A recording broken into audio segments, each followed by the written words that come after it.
Terbukanya pintu dosa justru karena kita tidak sibukkan diri dengan ibadah.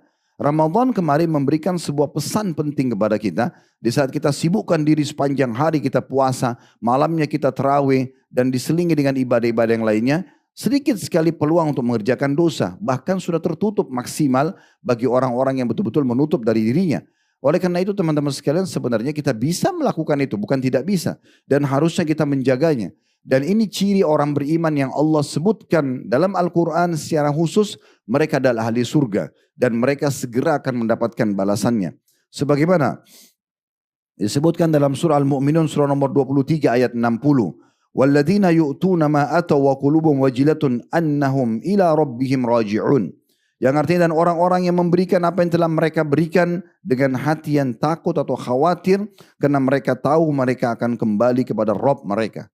Ummul Mukminin Aisyah radhiyallahu anha pernah bertanya kepada baginda Nabi SAW tentang ayat ini.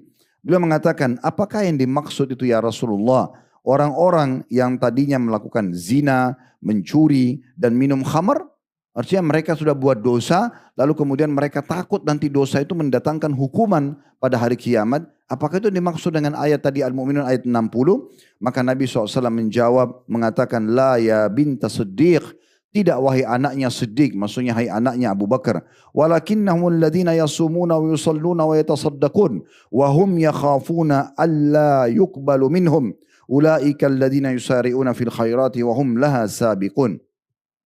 Hadis sahih riwayat hadis hasan riwayat Tirmidzi dan juga Ibnu Majah. Yang artinya tidak wahai anaknya Siddiq, maksudnya hai anaknya Abu Bakar. Sesungguhnya yang dimaksud dengan ayat tersebut orang-orang yang beribadah kepada Allah, tapi mereka masih ikutin dengan kekhawatiran.